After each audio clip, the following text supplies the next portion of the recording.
வாசிங்க. யாக்கோபு 3ஆம் அதிகாரம் 3ஆம் வசனத்திலிருந்து 6ஆம் வசனம் வரைக்கும்.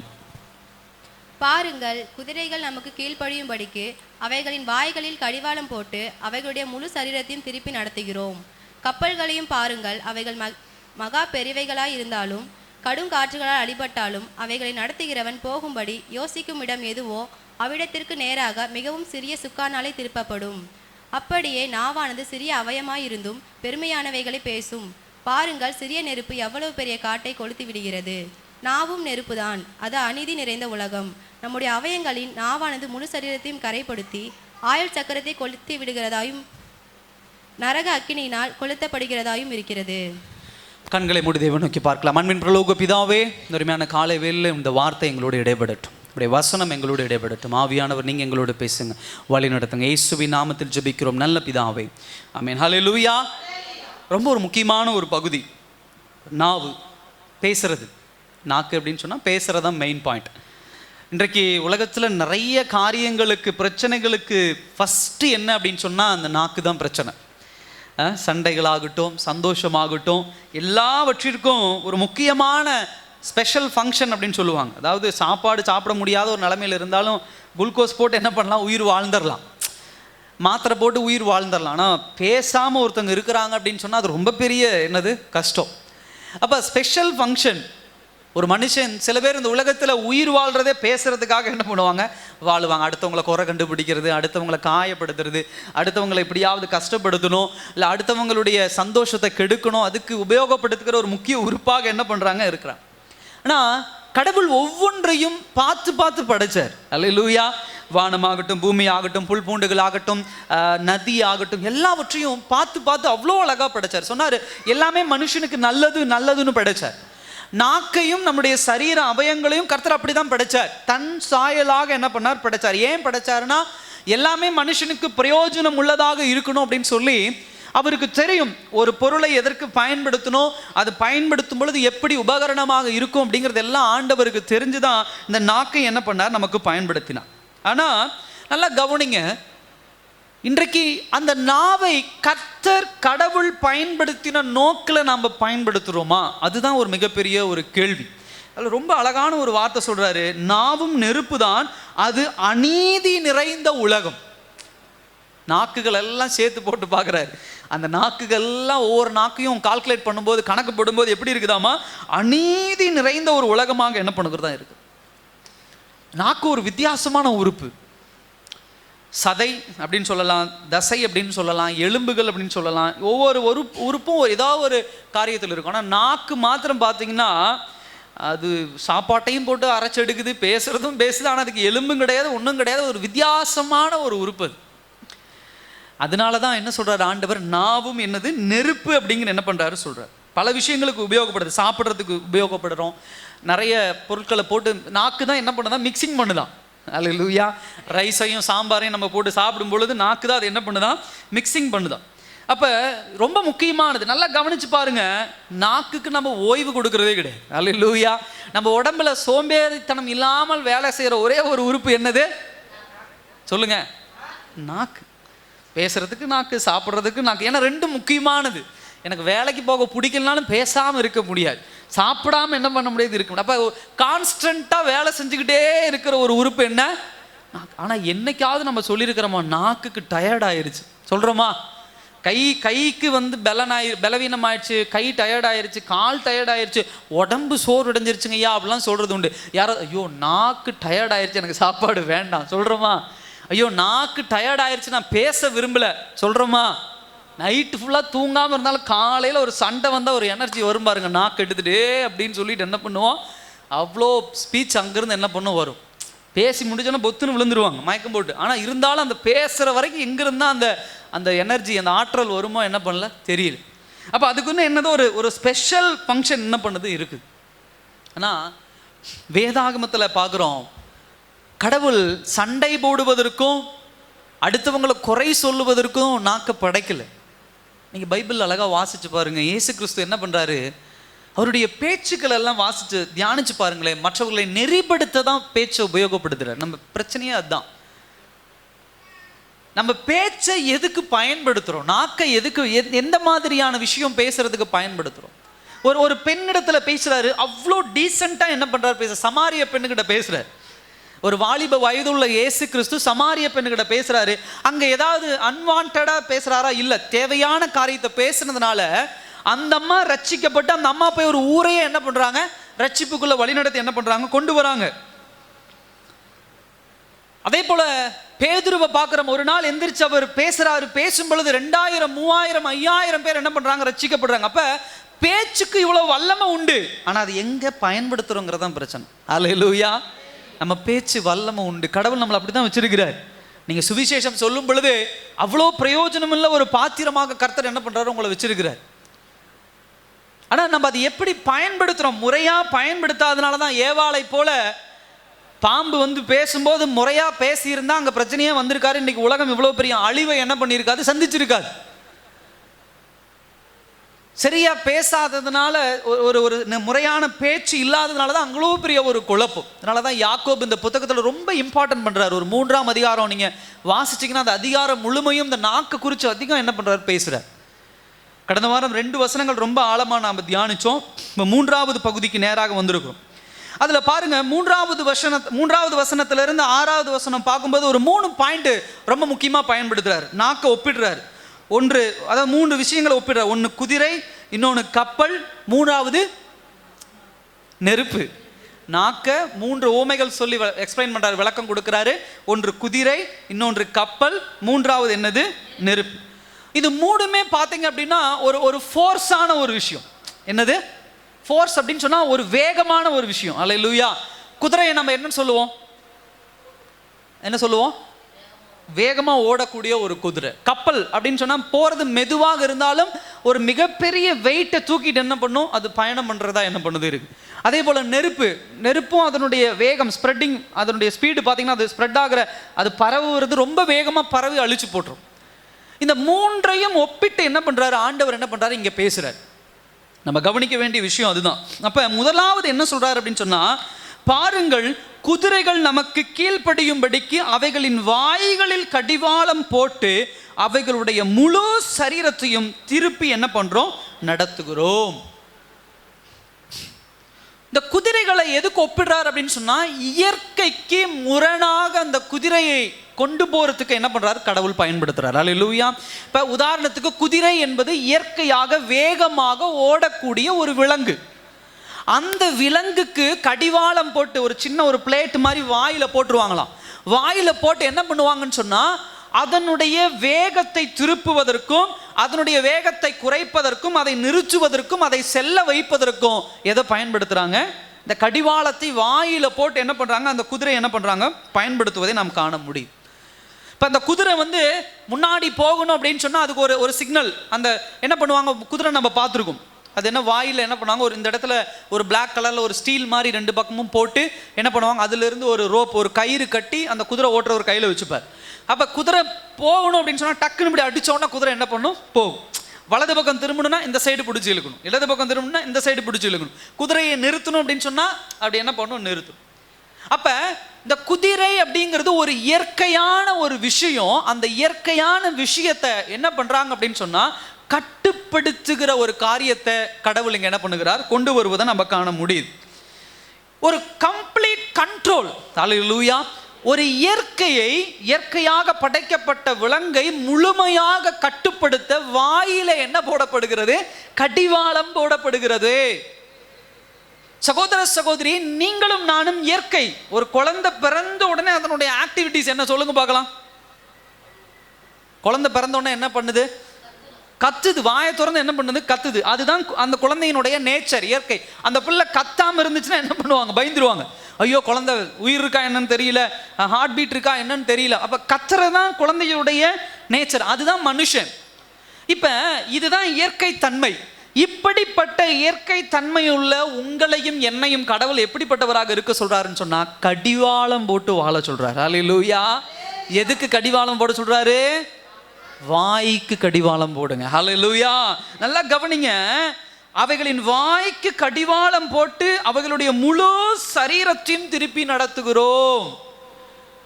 வாய்க்கு கடிவாளம் போடும்போது காலு, கண்ணு, அது எல்லாமே, காது எல்லாமே கண்ட்ரோல் ஆகுது. அல்லேலூயா. இந்த குதிரை கம்யூனிகேட் பண்ண முடியாது, குதிரை பேச முடியாது. ஓனர்கிட்ட, வண்டி ஓட்டுறகிட்ட சொல்ல முடியாது, நான் ஸ்ட்ரெயிட்டாக போக மாட்டேன், நான் வளைஞ்சு தான் போவேன், சொல்ல முடியாது. இல்லை இவர் முன்னாடி உட்காந்து வண்டி ஓட்டுற இந்த மனுஷனும் குதிரைக்கிட்ட பேசுகிற மொழியை குதிரை என்ன பண்ண முடியாது, புரிந்து கொள்ள முடியாது.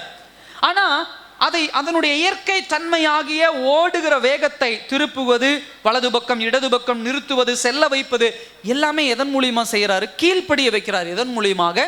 அந்த கடிவாளத்தின் மூலமாக. கடிவாளம் எங்கு இருக்கிறது? வாயிலே இருக்கிறது. சகோதர சகோதரியே, யாக்கோபு தெளிவா சொல்றாரு, இயற்கையாக நம்முடைய நாவு நெருப்பான நாவு தான், அநீதி நிறைந்த ஒரு நாவு தான். ஆனா அந்த நாவை நாம் கண்ட்ரோல்ல வச்சுட்டோம்னா, கட்டுப்பாட்டுக்குள்ள வச்சுட்டோம்னா, முழு சரீரத்தையும் கீழ்ப்படிதலுக்குள்ளாக என்ன பண்ண முடியும்? கொண்டு போக முடியும். ஹல்லேலூயா. என் கை எப்படி வேணா இருக்கு, என் கால் எப்படி வேணா இருக்கு, என்னுடைய கண், என்னுடைய காது, இது எல்லாவற்றையும் நீங்க சரியாக்கணும், எல்லாமே கரெக்டா இருக்கணும்னா வாயை கட்டுனா போதும். சாப்பாட்டுலேயும் வாயை கட்டினா போதும், பேசுறதுலையும் வாயை கட்டினா போதும். அதிகமாக வாயை திறந்து தேவையில்லாத பொருட்களை சாப்பிடும்போது நோய் வந்துடுது. தேவையில்லாத பேச்சுக்களை அதிகமாக உட்காந்து பேசுறதுனால தான் முழு சரீரத்துக்கும் ஒரு பிரச்சனை. அது நம்ம சரீரமாக இருக்கலாம், இன்னும் ஆப்போசிட் இன்னொருவருடைய சரீரமாக இருக்கலாம். ஆனால் பிரச்சனை நாக்கு தான், நாவு தான், பேச்சு தான். ஒருத்தர் பேசுகிறோம், அவரை போய் கெட்ட வார்த்தையில் திடீர்னு பேசும்போது கை டப்பாக என்ன பண்ணுது, டப்புன்னு அடிக்க வந்துடுது. ஒருத்தர் வேகமாக பேசுகிறோம், கால் வேகமாக போக ஆரம்பிச்சிருது. ஒருத்தர் கூப்பிட்டு திட்டிக்கிட்டே இருக்கிறோம்னா, வேணா போடா நீ உன் வேலையை பார்த்துட்டு என்ன பண்ணிடுவான், போயிடுவான், இல்லை அடிச்சிருவான் நம்மள. அப்போ அந்த முழு சரீரமும் என்ன ஆகுது? ஒரு சில பேர் அடிக்க வரும்போது சாந்தமாக பேசும்போது என்ன பண்ணிடுறாங்க, அமைதியாக என்ன பண்ணிடுறாங்க மாறி. இயற்கையாக கோபமாக வரான், அவனை சாந்தமாக்கணும் அப்படின்னா பேச்சு, இல்லைங்க விடுங்க, மன்னிச்சிடுங்க, தெரியாமல் நடந்துருச்சு, இல்லைங்க நான் கோபமாக வந்தேன், ரெண்டில் ஒன்று கேட்கலான்னு வந்தேன், பிடிச்சி அடிக்கலான்னு வந்தேன், ஆனால் நீங்கள் சொன்ன வார்த்தையில் நான் என்ன பண்ணிட்டேன்? கீழ்ப்படிதல்.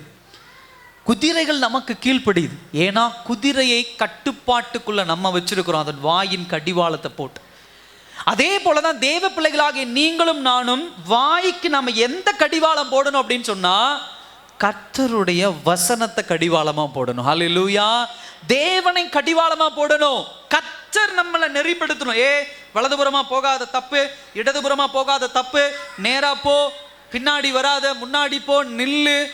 சில இடங்கள்ல வேகமா போகணும், சில காரியங்களுக்கு மெதுவா போகணும், சில காரியங்களுக்கு போகவே கூடாது.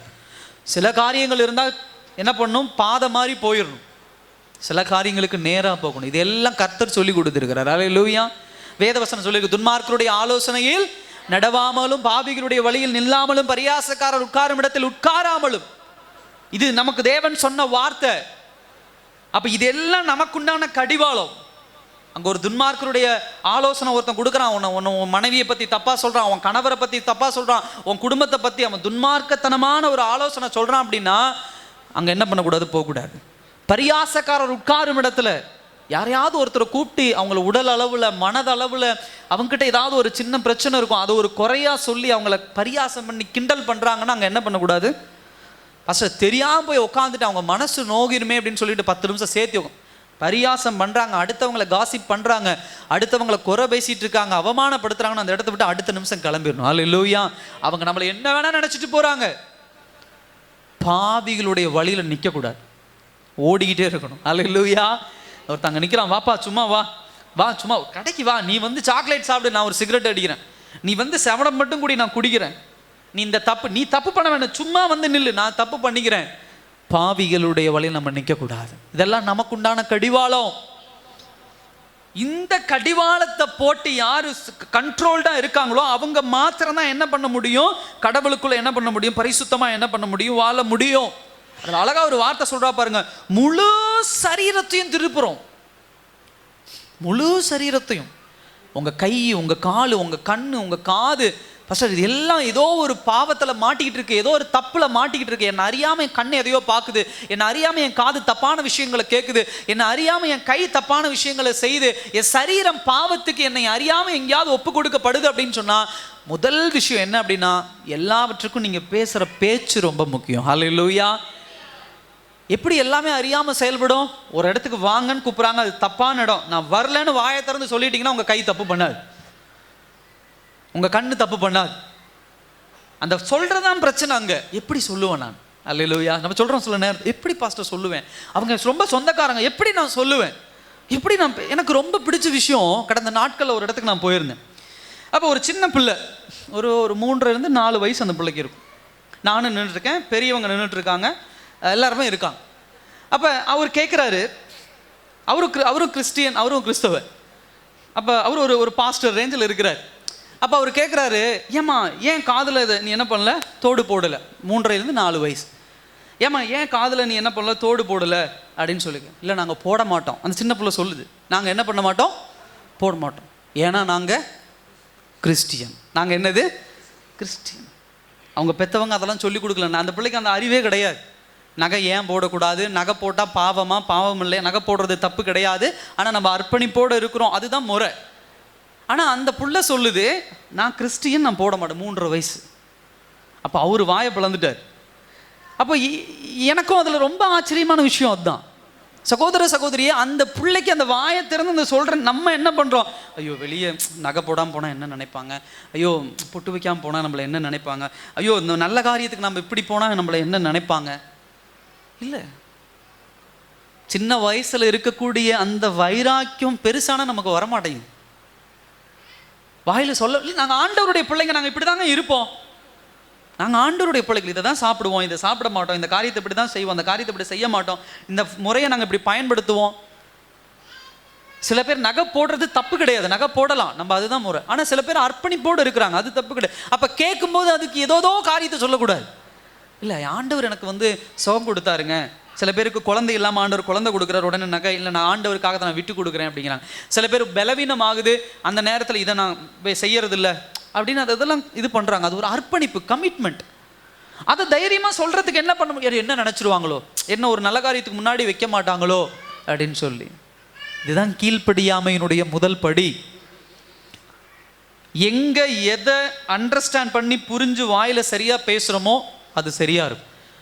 புரிஞ்சுட்டு பேச வேண்டிய இடத்துல பேசணும், புரிஞ்சுட்டு பேச தேவையில்லாத இடத்துல என்ன பண்ணக்கூடாது, பேசக்கூடாது. ஃபர்ஸ்ட் பாயிண்ட் அது. 2வது பாருங்க, 4ஆம் வசனத்தில் சொல்றாரு, கப்பல்களையும் பாருங்கள், அவைகள் மகா பெரியவைகளாய் இருந்தாலும் கடுங்காற்றுகளாலும் அடிபட்டாலும் அவைகளை நடத்துகிறவன் போகும்படி யோசிக்கும் இடம் எதுவோ அவ்விடத்திற்கு நேராகவும் மிகவும் சிறிதான சுக்கானால என்ன பண்ணும், திருப்பப்படும். 2வது பாயிண்ட் நீங்க என்ன புரிஞ்சுக்கலாம் அப்படின்னா, கப்பல்ங்கிறது ரொம்ப பெருசு. அல்லேலூயா. ஒரு கப்பலில் நம்ம தியானிக்கிறோம், ஒரு வாசிக்கிறோம். நான் இதில் யூடியூப்பில் பார்த்தேன், 13,000-14,000 கண்டெய்னர் என்ன பண்ணுறாங்களாம், வைக்கிறாங்க. ஒரு லாரி ஒரு கண்டெய்னர் கொண்டு போகிறத நம்ம பார்த்துருக்கோம். அதனால் இங்கேருந்து அவ்வளோ பெரிய கண்டெய்னராக இருக்கும். ஒரு கப்பலில் போகுது 14,000 கண்டெய்னர் என்ன பண்ணுறது போகுது. எவ்வளோ பெரிய கப்பல் பாருங்கள். எவர் கிரீன் அப்படின்னு ஒரு கப்பல், ஷிப்பிங் கப்பல் அது. அப்போ எவ்வளோ பெரிய கப்பல் பாருங்கள். அந்த போட், அந்த கப்பல் என்ன பண்ணுது, கடலில் என்ன பண்ணுது, போகுது. ஆனால் அந்த கப்பலில் ஒரே ஒரு பைலட் தான் இருக்கார். அந்த கப்பலை ஓட்டுகிறவர் ஒரே ஒருத்தர் இருக்கிறார். அது அமெரிக்காவில் புறப்படுது அப்படின்னு சொன்னால், இந்தியா சேரணும் அப்படின்னு சொன்னால் அது போகிற இஷ்டத்துக்கு விட்டா போகாது. அது எங்கேயாவது போய் என்ன பண்ணும், கவுந்து கிடக்கும். 13,000 கண்டெய்னர் அப்படின்னு சொன்னால், ஒரு கண்டெய்னரில் குறைஞ்சபட்சம் 1 கோடிக்கு மேலே பொருள் இருக்கும். கார் அதில் தான் வருது, மொபைல் ஃபோன்ஸ் அதில் தான் வருது, நகைகள் அதில் தான், தங்க நகைகள் அதில் தான் வருது. எல்லாமே பெரிய பெரிய பொருட்கள், லாரி எங்கெங்கேயோ மேக் பண்ணி கொண்டு வராங்க. மோஸ்ட்லி இல்லை, மணல் மலேசியாவிலேருந்து என்ன பண்ணாங்க, மணல் தட்டுப்பாடு ஏற்படும் போது கப்பலில் தான் என்ன பண்ணாங்க, மணல் கொண்டு வந்தாங்க. அப்போ அவ்வளோ விலை உயர்ந்த பொருட்கள் என்ன பண்ணுது, கப்பலில் என்ன பண்ணாங்க, கொண்டு வராங்க. அப்போ அதை சரியாக என்ன பண்ணும், கொண்டு போய் சேர்க்கணும். அப்போ அவ்வளவு பெரிய கப்பலுக்கு ஒரு சின்ன சுக்கான் அப்படின்னு சொன்னால், அந்த சின்ன அந்த வளைஞ்சு போகிற மாதிரி, நெளிஞ்சு போகிற மாதிரி, அந்த ரேடாரில் போகிறதுக்கு கப்பலுக்கு கடைசி பார்ட்டில் பார்த்தீங்கன்னா ஒரு பொருள் இருக்கும். அது இப்படி வளைஞ்சா கப்பல் அப்படியே வளையறதுக்கு கொஞ்சம் லேட்டாகவும் பொறுமையாக வளையும். அது எவ்வளோ பெரிய கப்பலாக இருந்தாலும். ஆனால் அது வளைக்கும் பொழுது கப்பல் வளையும். அப்போ என்ன அடுத்தது, அதில் முக்கியமான ஒரு வார்த்தை என்னன்னா, கடுங்காற்றுகளாலும் அடிபட்டாலும். நல்லா கவனிங்க, சர்க்கம்ஸ்டன்சஸ் அப்படிம்பாங்க, சூழ்நிலை. அதனுடைய சூழ்நிலை ரொம்ப மோசமாக இருந்தாலும் அதை திருப்ப வேண்டிய இடத்துல சரியாக திருப்பி என்ன பண்ணுது, அந்த கப்பல் சரியாக என்ன பண்ணுது, போகுது. இந்த சூழ்நிலை அப்படிங்கிறது எதை குறிக்குது அப்படின்னு சொன்னால், நம்மளுடைய மாம்சம் அதனுடைய சூழ்நிலை. நம்ம வாயை சூழ்நிலைக்கு தகுந்த மாதிரி வச்சுக்கணும். அல்லேலூயா. முதல்ல நேச்சர், இயற்கையாகவே நம்ம பேசக்கூடியவர்கள் கட்டுப்பாடாக இருக்கணும். ரெண்டாவது சூழ்நிலைகள். ரொம்ப கவனமாக இருக்க வேண்டிய விஷயம் அதுதான். ஏன்னா ஒரு சூழ்நிலை மாறும் பொழுது முதல்ல வெளியே வர்றது என்னது? பேச்சு தான். ஒரு கோபம்னா பேச்சு, ஒரு குற்றம் சொல்றதுக்கு பேச்சு, பொறுமை இழந்துட்டோம்னா பேச்சு, ஒருத்தர் அவமானம் பண்ணணும் அப்படின்னு சொன்னா பேச்சு. ஏன் இப்படி பேசுனீங்க? என் சூழ்நிலை அப்படிங்க ஐயா, கோவப்பட்டுட்டேன் நான். ஏன் இவ்வளோ கோவப்பட்டீங்க? அப்படி சாப்பாடு 1 மணிக்கு போட வேண்டிய சாப்பாடை 4 மணிக்கு நாடகம் பார்த்துட்டு வந்து போடுறாங்க. அப்புறம் திட்டாம நான் என்ன பண்ணுவேன்? இப்படி இருக்கிறாங்க, நான் திட்டாம என்ன என் சூழ்நிலை அந்த மாதிரி ஆயிடுச்சு. சொல்றோம் அடிக்கடி. இந்த மாம்சம் சில சூழ்நிலைகளுக்குள்ளாக என்ன பண்ண போகும்? கப்பல் புறப்படும் போது நல்ல அமைதியான கடல், நடுக்கடல்ல போனா புயல் கிளம்பிடும். இப்ப அந்த மாதிரியான சூழ்நிலைகள் வரும் பொழுதுதான் நாக்கு என்ன பண்ணும்? சரியா என்ன பண்ணும்? குடும்பங்கள்ல பாருங்க, இன்னைக்கு நிறைய குடும்பங்கள் பிரிந்து போவதற்கு உண்டான காரணம் வாயை சரியா என்ன பண்ண முடியல, சூழ்நிலைக்கு தகுந்த மாதிரி கட்டி வைக்க முடியல. கணவன் மனைவிக்குள்ள ஒரு சண்டை ஏற்படும். அந்த சண்டை கொஞ்ச நாள் பிரலோகம் ஆகும், கொஞ்ச நாள் தொடரும். ஒரு மாதம் 1.5 மாதம் என்ன பண்ணும்? தொடங்கும். அது ஒரு சூழ்நிலை. அந்த சூழ்நிலையில் மாம்சத்தில் சில தேவைகள் இருக்கலாம், மாம்சத்தில் சில குறைபாடு இருக்கலாம், சில வீக்னஸ் இருக்கலாம். இந்த நேரத்தில் தான் நம்ம பேச்சை கரெக்டாக வைக்கணும். அப்போ தான் சம்மந்தம் இல்லாதவர்கள்லாம் வருவாங்க. இப்போ என்னுடைய சூழ்நிலையை வச்சு என் புருஷன் சரியில்லை, அதனால் நான் இவங்ககிட்ட பேசுவேன். என் மனைவி சரியில்லை, நான் இவங்ககிட்ட பேசுவேன். எங்கள் அப்பா அம்மா சரியில்லை, நான் அவங்ககிட்ட பேசுவேன். கணவர் சரியில்லை, அதனால மனைவி நான் இவங்ககிட்ட பேசுவேன். மனைவி சரியில்லை, கணவர் என் மனைவி சரியில்லைங்க, சண்டை போட்டுகிட்டே இருக்குது, அதனால நான் இன்னொரு பெண்ணிட்ட பேசுகிறேன். என் கணவர் சொல்லுவார், அதே போல் மனைவி சொல்லுவாங்க, என் கணவர் சரியில்லை, அவர் திட்டிக்கிட்டே இருக்கிறார், அதனால் இன்னொரு ஆணுகிட்ட நான் பேசுகிறேன். பிள்ளைகள் சொல்லுவாங்க, இல்லை எங்கள் அப்பா அம்மா சரியில்லை, அதனால நான் வெளியில் என்ன பண்ணுறேன்? அன்பை தேடுறேன், பாசம் தேடுறேன். சின்ன வயசுலேருந்து நான் இப்படி கஷ்டப்பட்டேன், எங்கள் அப்பா சரியில்லை, எங்கள் அப்பா அப்படி இருக்கிறாரு, குடிச்சிட்டு இருக்கிறாரு, எங்கள் அம்மா சரியில்லை.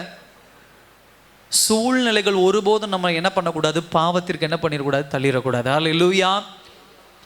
நல்லா கவனிங்க. கடுங்காற்று அடிபட்டாலும் நம்ம போக வேண்டிய டெஸ்டினேஷன், நாம் போக வேண்டிய பாதையில் சரியா போய் சேரணும். கணவர் தவறு பண்ணாலும் சரி, மனைவி தவறு பண்ணாலும் சரி, பிள்ளைகள், பெற்றோர்கள் யாரு தவறு பண்ண, சூழ்நிலை எப்படி மாறுது? ஒரு சண்டை சூழ்நிலை, வாய் தகராறு ஏற்படுது, கைகலப்பு ஏற்படுது, கவனமா இருக்கணும். யாருக்கிட்ட பேசுறோம், என்ன பேசுறோம்? அந்த சூழ்நிலையிலே பசுத்தோல் போர்த்திய ஓநாய்கள் அப்படிம்பாங்களே, ஆட்டுக்கொட்டைக்குள்ள நுழையிற மாதிரி, வெளியே ஒரு உருவம் உள்ள ஒரு உருவம் மாதிரி நிறைய அவங்ககிட்ட பேச்சு. ஆமாங்க எங்கள் வீட்டுக்காரர் இப்படிங்க, ஆமாங்க எங்கள் மனைவி இப்படிங்க, எங்கள் குடும்பத்தில் இப்படிப்பட்ட பிரச்சனைங்க. இது தேவையில்லை. நீங்கள் மனைவியோடு இருக்கும்போது, கணவனோடு இருக்கும்போது, தாய் தகப்பன் சந்தோஷமாக இருக்கும்போது எப்படி இருக்கிறீங்களோ சூழ்நிலையில அப்படியே இருங்க. சூழ்நிலையை கர்த்தர் மாற்றுவார். நமக்கு பிரச்சனை சூழ்நிலை. இன்னைக்கு சண்டையாக இருக்கிறது நாளைக்கு சமாதானமாக போகலாம், இன்னைக்கு கைகலப்பாக இருக்கிறது நாளைக்கு மகிழ்ச்சியாக போகலாம். ஆனால் வாழ்க்கை இழந்துட்டோம்னா யோசிச்சு பாருங்க. இது எங்க தொடங்குது? பேச்சுல தான் தொடங்குது.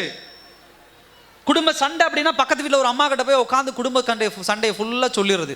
இந்த வீட்டில் என்ன சண்டை நடக்குதோ எழுத்து வீட்டில் அந்த அம்மாவுக்கு அழகா தெரியும். 3வது வீதியில் இருக்கிற அந்த அம்மா, ஏன் இந்த அம்மா போய் எங்கள் வீட்டுக்காரர் அப்படி பண்ணிட்டார், எங்கள் வீட்டுக்காரர் இப்படி பண்ணிட்டார், இவர் அங்கே போய் டீ குடிச்சிட்டு வேலை செய்யும் போது என் மனைவி இப்படி சரியில்லை, என் மனைவி அப்படி சரியில்லை, என் மனைவி இந்த மாதிரி. இன்னைக்கு குடும்பங்கள் இருக்கிற பிரச்சனை அதுதான். சூழ்நிலை எப்படி வேணா இருக்கலாம், பண கஷ்டமாக இருக்கலாம், குடும்பத்தில் ஏதாவது தேவைகள் பூர்த்தி செய்யப்படாமல் இருக்கலாம், ஏதாவது கிடைக்க வேண்டிய பொருட்கள் தாமதமாக கிடைக்கலாம், சண்டை எதுவாக இருந்தாலும் சரி, சூழ்நிலை. அதான் சொல்ற, கடும் காற்று அடித்தாலும் கப்பல் ஸ்ட்ரெயிட்டாக போக வேண்டிய இடத்துக்கு போய் சேரணும். அந்த நடத்துவன் சொல்றான் பாருங்க, அது அழகா ஒரு வார்த்தை சொல்றாரு பாருங்க, அவைகளை நடத்துகிறவன் போகும்படி யோசிக்கும் இடம் எதுவோ அவ்விடத்திற்கு நேராகவும் என்ன பண்ணணும்? போய் என்ன பண்ணணும்? சேரணும். இந்த இன்சிடென்ட்ல என்ன சொல்றாரு அப்படின்னு சொன்னா, நம்முடைய மாம்சத்தை, பாஸ்டர் என் இருதயம் அன்புக்கு ஏங்குது பாஸ்டர், என் கணவன் இடத்துல அது கிடைக்க மாட்டேங்குது, என் இருதயம் அன்புக்கு ஏங்குது, என் மனைவி இடத்துல அது கிடைக்க மாட்டேங்குது, என் இருதயம் குழந்தையிலேயே பாசத்துக்கு ஏங்குது, எங்க அப்பா அம்மா சரியா இல்லை. மாம்சம், சரீரம் கேட்கறதெல்லாம் நம்ம உள்ள போட்டுக்கிட்டே இருந்தோம்னா சரீரம் காணாம போயிடும். நெறின்னு ஒன்று இருக்கு, ஒழுக்கம்னு ஒன்று இருக்கு, பக்தின்னு ஒன்று இருக்குது, பரிசுத்தம்னு ஒன்று இருக்குது. சூழ்நிலை எப்படி அமைஞ்சாலும், எது கிடைச்சாலும் கிடைக்காம போனாலும் தாமதமானாலும் காத்திருங்க. ஃபர்ஸ்ட் பாயிண்ட் அதுதான். கப்பல் நமக்கு கற்றுக் கொடுக்குற விஷயம் அதான். 2வது என்ன அப்படின்னா, இந்த பேட் சர்க்கம்ஸ்டன்ஸ் இருக்குது, இந்த மாதிரியான சூழ்நிலை இருக்குது அப்படின்னு சொன்னால் அந்த நேரத்தில் கப்பலை ஓட்டுறவங்க ரொம்ப கவனமாக ஓட்டுவாங்க. அந்த காற்று பலமாக அடிக்கும், அலைகள் எழும்பும் பொழுது தட்டார் பிடார்னு கப்பலை திருப்பினாங்கன்னா டப்புன்னு உடஞ்சி போய் கப்பல் கவுந்துடும். அந்த நேரத்தில் எப்படி நேக்கா கப்பலை கொண்டு போகணும். அல்லேலூயா. சில பேர் என்ன பண்ணுவாங்க, ஏன்னா கப்பல் மெதுவாக போகும்போது காற்று வேகமாக அடிக்கும்போது நான் காற்று அடிச்சுட்டு கப்பலை கூட்டிகிட்டு போகிறேன்னா என்ன ஆகும்? அவ்வளோதான். காற்று 100 கிலோமீட்டர் வேகத்தில் அடிக்குதுன்னு வச்சுக்கோங்க, கப்பல் 30 கிலோமீட்டர் வேகத்தில் நீங்கள் மூவ் பண்ணுறீங்க, கப்பல் அவ்வளோ ஸ்பீடில் தான் போகும். அப்போ கப்பல் என்ன பண்ணும், நான் 30 கிலோமீட்டர் வேகத்தில் 100 கிலோமீட்டர் வேகத்தில் வர காற்று அடிச்சுக்கிட்டு போகிறேன் பாரு அப்படின்னா முடியாது, அது கவுத்தி விட்டுரும். அதுக்கு ஞானமாக ஒன்று செயல்படலாம். என்ன செயல்படலாம்? ஒன்று, கப்பல் அதே இடத்துல நிறுத்திடலாம். காற்றை எதிர்கொண்டு போவது கஷ்டம், ஆனால் அந்த இடத்துல நிறுத்தி காற்றை தாங்கிறது ஓரளவுக்கு ஈஸி. ரெண்டாவது என்ன பண்ணலாம், சரி வேண்டாம், ரொம்ப மோசமான வெதராக இருக்குது, இந்த பக்கம் காற்றடிக்குதா, கப்பலை திருப்பி நம்ம அந்த பக்கம் எங்கேயாவது கொண்டு போயிடலாம். இல்லை காற்றடிக்கிற திசையிலே ஒரு நாள் அடிக்குதா, ஒரு 10 கிலோமீட்டர் போயிடுவோம், பின்னாடி போயிடுவோம், அது கொண்டு போட்டு நம்மளை மெல்ல கொண்டு போயிட்டு திரும்ப நம்ம பொறுமையாக என்ன பண்ணிடுவோம், காற்றெல்லாம் நின்னதுக்கப்புறம் போயிடலாம். அப்போ என்ன தேவை அப்படின்னா கவனம் தேவை. என்ன தேவை? கவனம் தேவை. பேசும் பொழுது இந்த மாதிரியான மோசமான சூழ்நிலைகள் நம்மை சுற்றி வருது அப்படின்னா கவனமாக இருக்கணும். ஒரு வார்த்தை பேசுகிறோம் அப்படின்னு சொன்னால் இந்த வார்த்தைக்கு பல அர்த்தம் உலகம் என்ன பண்ணும்? அல்லேலூயா சொல்லுங்க. பல அர்த்தம் என்ன பண்ணும்? உலகம் கற்பிக்கும். இன்னைக்கு அப்படி தான் உலகம். நீங்கள் பேசுகிற சூழ்நிலையிலிருந்து நீங்கள் ஒன்று நினச்சி சொல்லுவீங்க, ஆனால் அதுக்கு 1000 அர்த்தங்களை டிக்ஷனரியில் கண்டுபிடிச்சி வச்சுருவாங்க. நீ இன்னைக்கு சொன்னையில் அப்படி, நீ இன்னைக்கு இப்படி, நீ கோவத்தில் சொல்கிறீங்கிறது கூட புரிஞ்சிக்க முடியாத அளவுக்கு என்ன பண்ண. ஏன்னா அது ரொம்ப முக்கியம். கோவத்தில் பேசும்போது சில நேரத்தில் போ அப்படின்ட்டோம்னா போயிடும். நீ தான் அன்றைக்கி சொன்னையில் போன்னு, நீ தான் அன்றைக்கி இதை வாங்குன்னு சொன்னையில். குடும்பத்தில் சில சண்டை வந்துடும். எனக்கு என்ன பண்ணும், இந்த சேலை வேணும், எனக்கு இந்த ஃபோன் வேணும், எனக்கு இந்த செயின் வேணும், எனக்கு இந்த வண்டி வேணும் அப்படின்னு ஒரு சண்டை, பயங்கர ஆர்கியூமெண்ட் நடந்துட்டுருக்கும். உடனே அந்த அம்மாவோ அந்த ஐயா எப்படியோ போங்க, என்ன வேணுமோ வாங்கிக்கோங்க, ஆசைப்பட்டது ஏதோ பண்ணிக்கோங்க அப்படின்னு நான் சொன்ன உடனே இவர் போய் வாங்கிட்டு வந்துடுவார், வண்டி வாங்கிட்டு வந்துடுவார், இல்லை ஃபோன் வாங்கிட்டு வந்துடுவார். அந்த அம்மா போய் ஒரு சாரி எடுத்துகிட்டு வந்துடுவான். அப்புறம் காசு ரொம்ப ஷார்ட்டேஜ் ஆகும். ஷார்ட்டேஜ் ஆன உடனே அவர் கேட்பார், ஏம்மா எதுக்குமா தேவையில்லாமல் 5000 ரூபாய்க்கு சேலை எடுத்தேன், ஏங்க நீங்கள் எதுக்கு தேவையில்லாமல் ஃபோன் 10,000 ரூபாய்க்கு வாங்க, நீ தான் அன்றைக்கி சொன்னீங்கல்ல சண்டையில், நீங்கள் தான் போய் வாங்கிக்கோன்னு சொன்னீங்க, நான் வாங்கி. அப்போ என்ன, சூழ்நிலைகள் வரும்போது ரொம்ப கவனமாக பேசணும். கேர்ஃபுல், ரொம்ப கேர்ஃபுல்லாக பண்ணணும். கேர்லெஸ்ஸாக என்ன பண்ணக்கூடாது, இருக்கக்கூடாது. ரொம்ப கவனமாக என்ன பண்ணணும், இருக்கணும். மூணாவது ஒரு விஷயம் என்ன அப்படின்னா, சில நேரங்களில் பிசாசானவன் நம்ம என்ன பண்ணுவான், கண்ட்ரோல் பண்ண வார்த்தைகளால் நம்மளை என்ன பண்ணுவோம், விளைவு செஞ்சுருவோம். இந்த மாதிரி மோசமான சூழ்நிலைகள் வரும் பொழுது அப்படியே நல்ல விஷயம் மாதிரியே இருக்கும், அப்படி விழுந்துரும். அல்லேலூயா. நீங்கள் நல்லா கவனிங்க. இயேசு கிறிஸ்து ஒரு மலை மேலே ஏறி போகிறார். அப்போ அவரோட 2 பேர் பேசுகிறாங்க. யார் பேசுகிறாங்க டக்குன்னு சொல்லுங்க பார்க்கலாம். மலை மேல் இயேசு போய் மறுரூபமாகும் போது 2 பேர் இயேசு கிட்ட பேசுகிறாங்க. யாரு? எலியாவும் மோசேவும். எலியாவும் என்ன பண்ணுறாங்க, மலை மேலே மறுரூபமாக நேரத்தில் பேசுகிறாங்க. அப்படி பேசிகிட்டு இருக்கும்போது டக்குன்னு ஆண்டவர் கீழே இறங்கி வர்றாரு. ஏசப்பா கீழே இறங்கி வர்றாரு. உடனே பேதுரு போய் சொல்கிறாரு, ஆண்டவர் இங்கே ஒரு 3 கூடாரம் போடுவோம். பேதுரு இது மோசே வந்தார், எலியா வந்தார், நம்ம இங்கே இருந்து எல்லாருக்கும் என்ன பண்ணுவோம், நல்லது பண்ணுவோம். இது நல்ல விஷயமா கெட்ட விஷயமா? நல்ல விஷயம்தான். என்னது? நல்ல விஷயம் தான். சொந்தக்காரங்க வீட்டுக்கு போகிறோம் ஒரு நாளைக்கு, அவங்க உடனே சொல்கிறாங்க, இருங்க நீங்கள் இன்னும் 4 நாளைக்கு இருந்து சாப்பிட்டு போங்க, திருப்தியாக இருந்து போங்க. உடனே நம்ம ஃபோன் பண்ணி எங்கள் வீட்டில் இருக்க, எங்கள் மாமா வீட்டில் இருக்க சொல்லிட்டாங்க, சித்தப்பா வீட்டில் இருக்க சொல்லிட்டாங்க, உறவினர் இருக்க சொல்லிட்டாங்க அப்படின்னு சொன்னால் அவங்க சொல்கிறது நல்ல விஷயம்தான். ஆனால் 4 நாளைக்கு இருந்தால் நமக்கு மரியாதை இல்லையா நம்ம என்ன பண்ணிக்கணும், இது தேவையில்லை. ஏன்னா அவங்க ஒரு பேச்சுக்கு சொல்கிறாங்க அப்படின்னு சொன்னால் நம்ம அதை கடந்து போகணும். அதே போல் இயேசு கிறிஸ்துவினுடைய திட்டம் வேறு, ஆனால் பேதுரு போடுற திட்டம் வேற மாதிரி இருக்கு. அப்ப இது யார் சொல்லல, பேதுரு சொல்லல, நல்ல விஷயம் மாதிரியே இருக்கு. ஆனா இது எந்த மாதிரியான விஷயம், பிசாசானவனுடைய தந்திரம். அல்லேலூயா. ரொம்ப கவனமா இருக்கணும். இன்னைக்கு கெட்ட விஷயத்தை கூட ஈஸியா நம்ம டிசைன் பண்ணிடலாம், கண்டுபிடிச்சிடலாம். ஒரு பிரச்சனையை ஒரு மனுஷங்கிட்ட பக்கத்து வீட்டுக்காரன் சொல்றோம், இல்லை தெரிஞ்சவன்ட்ட சொல்றோம் அப்படின்னு சொன்னா அவன் தப்பான ஒரு விஷயத்த சொல்லி டக்குன்னு கண்டுபிடிச்சிடலாம். ஆனா அவன் ஆலோசனைங்கிற பேர்ல நல்லது மாதிரியே ஒரு கெட்ட விஷயத்த சொல்லி கொடுப்பான். அதுதான் நீங்கள் ரொம்ப ஒரு ஆணுக்கும் பெண்ணுக்கும் சண்டை வந்துருச்சு அப்படின்னு சொன்னால் ஒரு பக்கத்தில் ஒரு ஆள்கிட்ட போய் நம்ம சொல்கிறோம், இந்த மாதிரி மனைவி இந்த மாதிரி சண்டை போட்டால் ஏற்று பேசிட்டா அப்படின்னு. நம்மளாம் என்னையா, ஆண்கள் தானே, நம்ம ஏன் இப்படி இருக்கணும், பிடிச்சி 2 சாத்து விட்டுச்சு அடிச்சு அமுச்சு விடு, நீ அப்படி பண்ணு இப்படி பண்ணு, இதுக்கு விடாது அப்படி விடாது அப்படின்னு. உடனே அவர் நல்லதாங்க சொல்கிறாரு, ஆம்பளைன்னா இப்படி தானே இருக்கணும், அவர் நல்லது தானே சொல்கிறாரு. உன் குடும்பத்தை பிரிக்கணுங்கிறது பிசாசானுடைய திட்டம், உன் குடும்பத்தை பிரிக்கணுங்கிறது உலகத்தானுடைய திட்டம். நீ அவன் பேச்சை கேட்டுட்டு இல்லை அது நல்லது தான் சொல்கிறாரு அப்படின்னு வர்றது மிகப்பெரிய தப்பு. ஒரு அம்மா இப்படி தான் சண்டை வருது அப்படின்னு சொன்னால் பக்கத்து வீட்டுக்கார அம்மாட்ட சொல்லணும், நான்லாம் எங்கள் வீட்டுக்காரர் இப்படி அடிச்சாருன்னா என்ன பண்ணிடுவேன், திட்டினார்னா பைய எடுத்துட்டு உடனே எங்கள் அம்மா வீட்டுக்கு போயிடுவேன். ஏன் நாம் வாழ முடியாதா? நாம் எம்காம் எம்பிபிஎஸ்லாம் படிக்கலையா? நம்ம போய் வேலை செஞ்சு சம்பாரிச்சுக்குவோம், அவர் கிடக்கட்டுமே அப்படின்னு சொல்லி கொடுப்பாங்க. நல்லது தானங்க அவங்க சொல்லி கொடுக்குறாங்க, இதில் என்னங்க தப்பு இருக்குது? டிசர்ன் பண்ணுங்க. அதுக்கு தான் ஃபஸ்ட்டு பாயிண்ட்லேயே சொல்லிடுது, அவங்ககிட்ட சொல்லாதீங்க. குடும்ப சண்டையா உட்காந்து ஜெபிங்க, தேவ சமூகத்தில் அழுங்க. கணவர் திருந்தணும், மனைவி திருந்தணும், பிள்ளைகள் திருந்தணும், அழுங்க. அதை விட்டுட்டு ஆலோசனைங்கிற பேரில் உங்கள் குடும்பத்தை பிரிக்க நினைக்கிறவன்கிட்ட போய் உட்காந்து என்ன பண்ணாதீங்க, பேசிகிட்டு இருக்கேன். ஏன்னா சில நேரங்களில் அது நல்லதா கெட்டதா நமக்கு கண்டுபிடிக்க தெரியாது.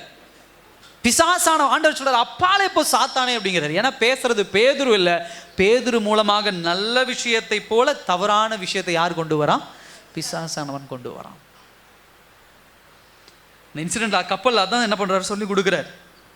சகோதர சகோதரி, ரெண்டையுமே குதிரை அப்படிங்கிறது ஒரு நல்ல பவர்ஃபுல்லான வல்லமையான ஒரு விலங்கு. கப்பல் அப்படிங்கிறது ஒரு நல்ல ஒரு தேவையான ஒரு பெரிய ஒரு ஒரு ஒரு மெஷினரி, அது நமக்கு முக்கியமான ஒரு விஷயம். இது ரெண்டையும் சரியாக பயன்படுத்தணும்னா அது நமக்கு பிரயோஜனமானதாக இருக்கும். ஆனால் அது ரெண்டையும் சரியாக பயன்படுத்தலைன்னு சொன்னால் அது மிகப்பெரிய தீவினை என்ன பண்ணிடும், கொண்டு வந்து விட்டுரும். நம்முடைய வாய் அப்படி தான், நம்முடைய நாக்கு அப்படி தான். ரெண்டு சரி, எப்படி இது ரெண்டையும் சரியாக ஹேண்டில் பண்ணுமோ அதே போல் பேச்சையும் சரியாக ஹேண்டில் பண்ணுங்க. சரியாக பேசுங்க, யோசிச்சு பேசுங்க, நிதானமா பேசுங்க. நம்ம முன்னாடி நிக்கிறவங்க யாரு, அவங்க கிட்ட நம்ம என்ன பேசணும் கவனிங்க. அதுல அழகா இன்னொரு வாரம் சொல்லுது, நாவும் நெருப்பு தான், அது அநீதி நிறைந்த உலகம். நீங்க பார்க்கிற, நீங்க பேசுற ஒவ்வொரு நாக்குகளும் அநீதி, பாவம் செய்கிற, தவறு செய்கிற நாக்குகள். அது மனுஷர்கள். அவங்க நீங்க ஒருத்தர்கிட்ட ஒரு விஷயத்தை ஷேர் பண்றீங்க, பகிர்ந்து, நான் சில பேர்கிட்ட சொல்லுவேன், தயவு செய்து உங்களுடைய தனிப்பட்ட வாழ்க்கை இன்னொருத்தர் பகிர்ந்து கொள்ளாதீங்க. கணவன் மனைவிக்குள்ள பகிர்ந்து கொள்ளுகிறத நான் சொல்லலை, பிள்ளைகள் தாய் தகப்பட்ட பகிர்ந்து கொள்ளுகிறது அது தவறு கிடையாது, தாராளமாக என்ன பண்ணலாம், பகிர்ந்து கொள்ளலாம். ஆனால் என் வீட்டை தாண்டி மற்ற மனுஷங்கிட்ட, அது யாரா இருந்தாலும் சரி, என் சொந்தக்காரனா இருக்கட்டும், என் தெரிஞ்சவனா இருக்கட்டும், போறவனாகட்டும், வரவனாகட்டும், அவன்கிட்ட நான் என்ன பேசணும், என்ன பகிர்ந்து கொள்ளணும். என் சூழ்நிலை அப்படியே பொங்கி அப்படியே சில பேருக்கு அப்படியே என்னமா அப்படின்னு இப்போ கேட்டக்கூடாது. பக்கத்து வீட்டில் கேட்டோன்னா அப்படியே அடி வயிற்றுலேருந்து அப்படியே பொங்கி அப்படியே நீரோடை என்ன பண்ணுறது, இந்த போர்லேருந்து அப்படி தண்ணி போட்டோன்னு அப்படி வெளியே வருது. அது மாதிரி தெரியுமா உங்களுக்கு விஷயம், எங்கள் வீட்டுக்காரரை பற்றி, எங்கள் அம்மாவை பற்றி, எங்கள் பிள்ளைய பற்றி தெரியுமான்னு எல்லாத்தையும் சொல்லிடு. அந்த அம்மா கரெக்டாக 1ஆம் நம்பர் வீட்டிலேருந்து ஆரம்பிக்கும். 50 வீடு பர்ஃபெக்டாக சொல்லி 50 வீட்டுக்காரனும் சண்டைக்கு வந்துடுவோம். 50 வீட்டுக்காரனும் நம்மளை போட்டு பின்னி படல் எடுத்துருவோம், கஷ்டப்படுத்திடுவோம். அநீதி நிறைந்த உலகம். அப்போ என் முன்னாடி யார் நிற்கிறா, அவங்ககிட்ட நான் என்ன ஷேர் பண்ணும், என்ன இப்போ என் வேலை செய்கிற இடத்துல என் கூட 10 பேர் வேலை செய்கிறாங்க அப்படின்னு சொன்னால் அங்கே நீங்கள் என்ன பேசணும், வேலை சம்மந்தப்பட்டமான காரியங்கள் தான் பேசணும். ஒரு ஆண் அந்த இடத்துல வேலை செய்கிறாரு அப்படின்னா, இந்த வேலை எப்படி, இந்த வேலை எப்படி, இந்த வேலை கொஞ்சம் போனால் என்ன சொல்லலாம், சரி இன்றைக்கி என்ன சாப்பாடு, அவ்வளோதான், அதுக்கு மேலே சொல்லக்கூடாது. அந்த 10 பேர் இருக்கிற இடத்துல ஒருத்தர்கிட்ட, நாங்கள் நாளானிக்கு பார்த்தீங்கன்னா ஒரு டூர் போகிறோம், 3 நாள் நாங்கள் என்ன பண்ணுறோம், எங்கள் மாமா வீட்டுக்கு இங்கேருந்து கிளம்பி போகிறோம் அப்படின்னு. அவன் போய் இன்னொருத்தட்ட சொல்லுவான். அவன் சொல்கிறவன் எப்படிப்பட்ட ஆள்னு தெரியும். நீ இந்த பக்கம் கிளம்பணுன்னு அவன் அந்த பக்கம் வந்து அவன் வீட்டில் இருக்கிற 2 பவுன் நகையை தூக்கிட்டு போயிடுவான். தேவையா? அதே மாதிரி இன்னொருத்தட்ட, நாங்கள் லோன் போட்டிருக்கோம் பார்த்துங்க, 10 லட்ச ரூபா லோன் வருது அப்படின்னு. அப்படியா, ஓகே ஓகே. கரெக்டாக லோன் வந்து அக்கௌண்ட்டுக்கு மெசேஜ் வருதோ இல்லையா, அவன் வாசலில் நிற்பான். பார்த்தீங்களா, எனக்கு ஒரு சின்ன தேவை இருக்குது, அந்த அது ஒரு 1 லட்சம் மட்டும் கொடுங்க, 50,000 மட்டும் கொடுங்க. இது யார் பிரச்சனை? ஏன் பிரச்சனை? நான் சொல்லிடக்கூடாது. அவங்ககிட்ட நானே ஒரு தேவைக்கு ஒரு நிலம் வாங்கலாம், ஒரு இது வாங்கலாம், ஒரு அது வாங்கலாம்னு சொல்லி ஒரு கஷ்டப்பட்டு ஒரு லோனை போட்டு வச்சுருக்கேன்.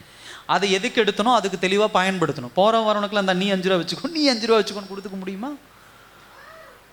கொடுத்துக்க கூடாது. அதே போல் வேலை செய்கிற இடத்துல நான் சொன்ன மாதிரி வேலை சம்மந்தப்பட்ட அங்கே போய் தன் மனைவியை குறிச்சோ பிள்ளைகளை குறிச்சோ பேசக்கூடாது. என் மனைவி அப்படி, என் இது இப்படி, இந்த அம்மா வேலைக்கு போனால் எங்கள் வீட்டுக்காரர் அப்படி, எங்கள் வீட்டுக்காரர் அப்படி, அவங்க குடும்பம் அப்படி, அவங்க சந்ததி அப்படின்னு 5-6 தலைமுறைக்கு டிசைன் பண்ணணும் எங்கே எதை பேசணும். அதான் சொல்றது அந்த இந்த வசனத்தில் பாருங்க, கடுங்காற்றுகளால் அடிபட்டாலும், சூழ்நிலை எவ்வளவு மோசமானதாக இருந்தாலும் என்ன பண்ணணும்னா கண்ட்ரோல் பண்ணுங்க. நம்ம என்ன பண்ணணும், ஸ்டெடியாக இருக்கணும். சில நேரத்தில் சில சூழ்நிலைகள் நம்ம வாய் திறக்கவே கூடாது. நான் சொன்ன பார்த்தீங்களா, அந்த நகை விஷயம், வெளியே போகிற விஷயம், இதெல்லாம் வாய் திறக்கவே கூடாது. சகோதர சகோதரி, சில நேரத்தில் நம்முடைய மன அழுத்தம் அதிகமாகும், டிப்ரெஷன் அதிகமாகும். சில தேவைகள் நடக்காமல் போகலாம், சில குடும்பத்தில் சண்டை பிரச்சனைகள் வரும்போது மன அழுத்தம், டிப்ரெஷன் அப்படிம்பாங்க. சில பேர் சொல்லுவாங்க, யாருக்கிட்டையாவது அதை கொட்டிருங்க. என்னது? யாருக்கிட்டையாவது அதை கொட்டிடுங்க. கொட்டிட்டீங்கன்னா நீங்கள் சாஃப்ட் ஆகிடுவீங்க, நீங்கள் சாதுவமாக போயிடுவீங்க. கொட்டணும் கண்டிப்பாக. எங்கே போய் கொட்டணும்? கதவை பூட்டிடணும். கதவை பூட்டி உட்காந்து ஆண்டவர்கிட்ட கொட்டுங்க, ஏசப்பா கிட்ட கொட்டுங்க. உங்கள் மன அழுத்தத்தை அவரை போல ஒரு மனநல மருத்துவர் இந்த உலகத்தில் யாரும் கிடையாது. அல்லேலூயா.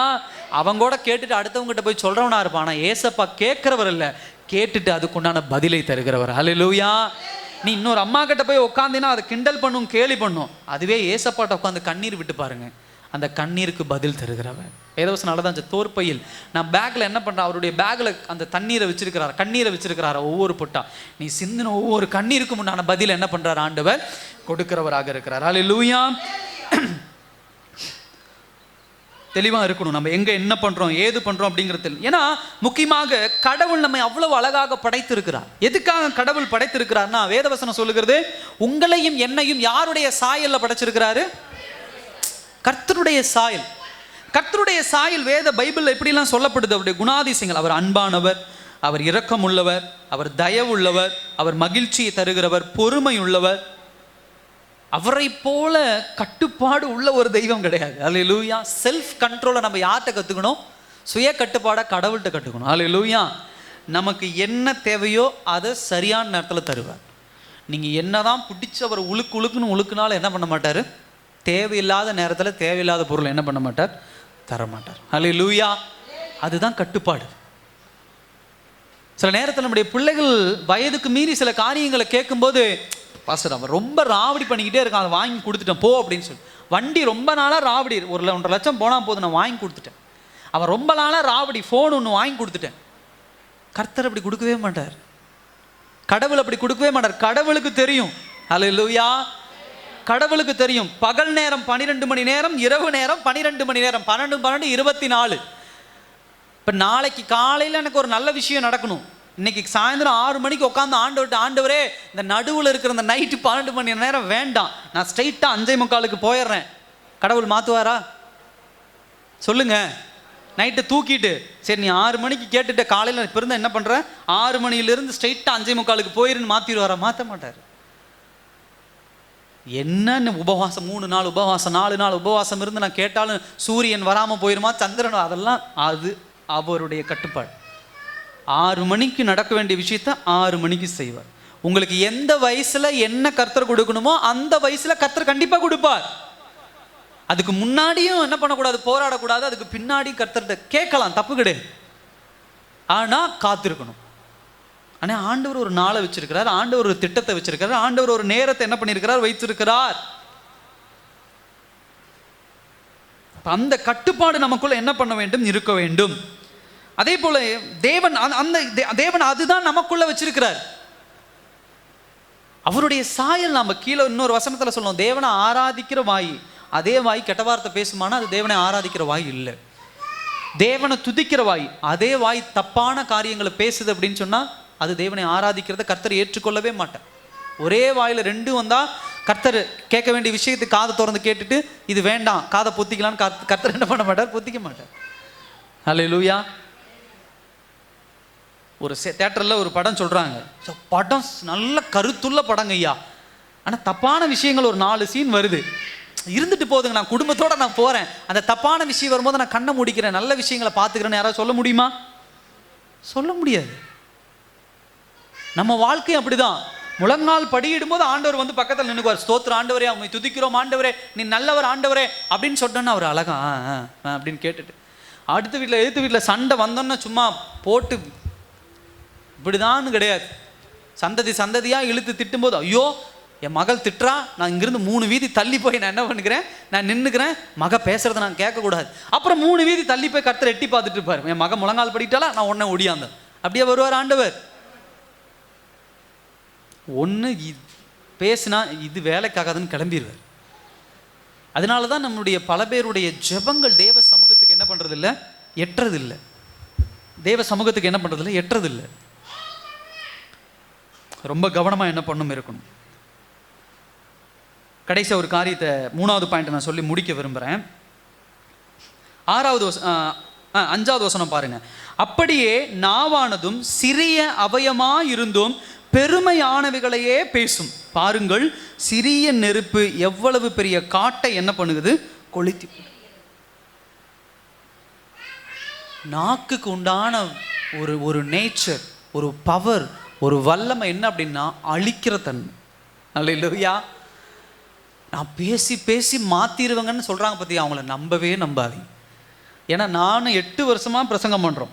என்னது, இதே சபையில் இதே இடத்துல இருந்து 8 வருஷமா தேவனுடைய வார்த்தையை பிரசங்கம் பண்ணியிருக்கோம். எத்தனை பேர் தேவ வசனத்தை கேட்டு நம்ம மனம் மாறி இருக்கிறோம்? என்ன பேசினாலும் கேட்டுட்டு அங்கே போய் உலகம் என்ன சொல்லுதோ அதை நம்ம செய்வோம். ஐயா பாஸ்டர் நீங்கள் பேசுனது பிரயோஜனம் இல்லை, நீங்கள் வேஸ்டானா இல்லை, இது தேவனுடைய வார்த்தை. ஆனால் இந்த தேவனுடைய வார்த்தை உங்கள் இருதயத்தில் செயல்படணும்னா அதை என்ன பண்ணணும், கர்த்தருக்கு இருதயத்தை அனுமதிக்கணும். அனுமதிக்கலைன்னா செயல்படாது. அப்ப இந்த நாக்குக்கு அதிகமான பவர் என்ன அப்படின்னா டெஸ்ட்ரக்டிவ் அப்படின்னு சொல்லுவாங்க, அழிக்கிற தன்மை. நெருப்பு அதுதான். சில நேரங்களில் சாப்பாடு உருவாக்குது, ஆனா அதிக நேரங்களிலே நெருப்பினுடைய பவர் என்ன, அழிக்கிறது.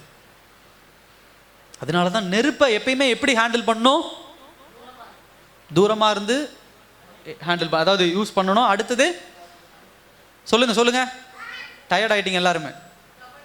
கவனமா யூஸ் பண்ணணும், தூரமா இருந்து யூஸ் பண்ணணும், பாதுகாப்பா என்ன பண்ணணும், யூஸ் பண்ணணும். அடுத்தது சரியா சொல்லுங்க, அளவோடு என்ன பண்ணணும், நெருப்பை யூஸ் பண்ணணும். ஆமாவா இல்லையா? ஒரு தோசை இது பண்ணணும், சும்மா விட்டு ஃபுல்லா வச்சு விட்டு அரை மணி நேரம் விட்டா தோசை என்ன ஆகும், தோசை கல்லுக்கும் தோசைக்கு என்ன பண்ணாது, வித்தியாசம் தெரியாத அளவுக்கு என்ன பண்ணிடும். அப்ப அந்த தோசைக்கு எவ்வளவு நெருப்பு வேணுமோ அவ்வளவுதான் கொடுக்கணும். அதுதான் கர்த்தர் இங்க சொல்றாரு. அதான் என்ன சொல்றாரு, சிறிய அவயமா இருக்குது ஆனா பெருமையானவைகளை பேசும். சிறிய நெருப்பு காட்டை கொளுத்தி போடுகிறது பாருங்கள்.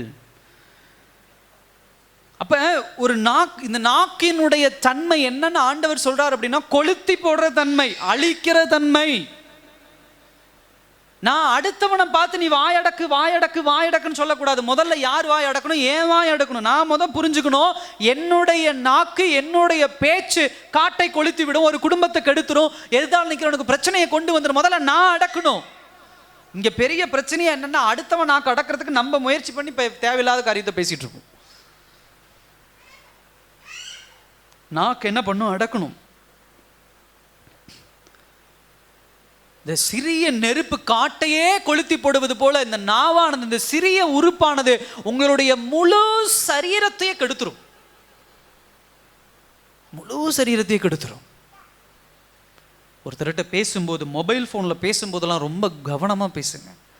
தவறான வார்த்தைகள் வரும் பொழுது ஆப்போசிட் சைட்லேருந்து ஒரு வார்த்தை, ஒரு தேவையில்லாத ஒரு வார்த்தை உள்ளே வருது அப்படின்னா டக்குன்னு அந்த நேரத்தில் சொல்ல வேண்டிய காரியத்தை சொல்லி முடிச்சுட்டு கவனமாக இருந்துக்கோங்க. இல்லைன்னா உங்கள் முழு சரீரத்தையே கெடுத்துரும், உங்கள் வாழ்க்கையவே கெடுத்துரும்.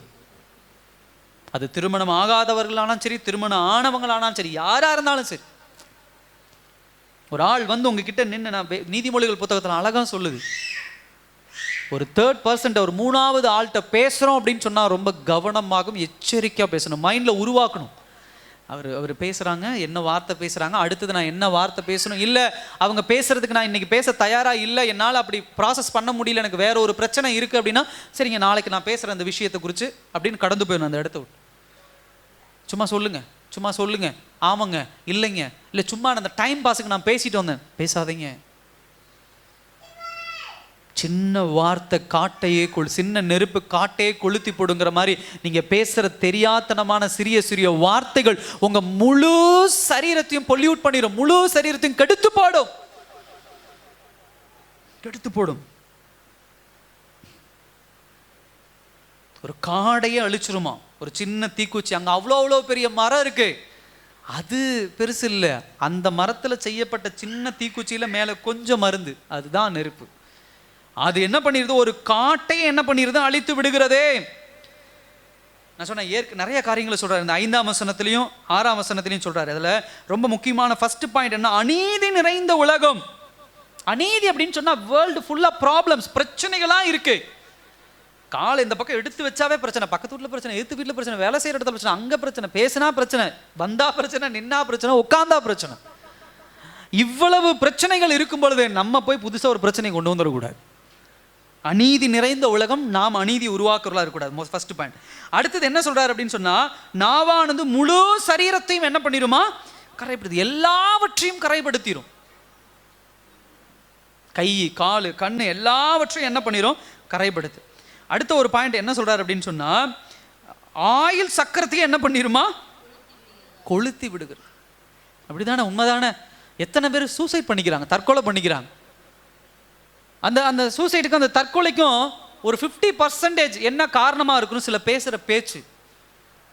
நிறைய வாலிப பிள்ளைகள் தற்கொலை பண்ணிக்கிறாங்க, வாலிப ஆண்கள், வாலிப பிள்ளைகள் தற்கொலை பண்ணிக்கிறாங்க. ஏன்? சரியான பேச்சு இல்லாததுனால ஏதோ ஒரு வார்த்தை தப்பு நடந்துருது. கணவன் மனைவியை ஒரு பேச்சு பேசிட்டா, தப்பான வார்த்தை பேசிட்டா தப்பு நடந்துருது. மனைவி கணவனை பேசும் பொழுது, தாய் தகப்பன் நான் ஏற்கனவே சொல்லியிருக்கேன், ஒரு ஸ்கூலில் நான் படிக்கும் பொழுது ஒரு பலூன் வச்சுருந்தாங்க. அந்த பலூன், அந்த பொண்ணு ஒரு ஹார்ட் ஷேப்பில் ஒரு பலூன், இருதய வடிவில் ஒரு பலூன்.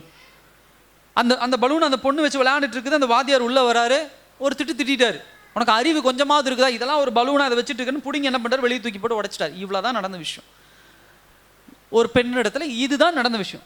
அந்த பிள்ளை 12:15 நம்ம ஸ்கூல் விடுறாங்க, 12:30 மணிக்கு போய் சூசைட் பண்ணிருச்சு. வேற எந்த நல்ல வசதியான ஆளு, நல்லா படிக்கிற பொண்ணு, நல்ல திறமையுள்ள ஒரு பொண்ணு 12:30 போய் சூசைட் பண்ணிருச்சு, தற்கொலை பண்ணி இறந்து போச்சு. இவர் பக்கம் தப்பா, அந்த பொண்ணு பக்கம் தப்பா, இது ஆராயறதுக்கு இங்கே டைமே இல்லை. சின்ன ஒரு வார்த்தை சொல்லி திட்டார், அவ்வளோதான்.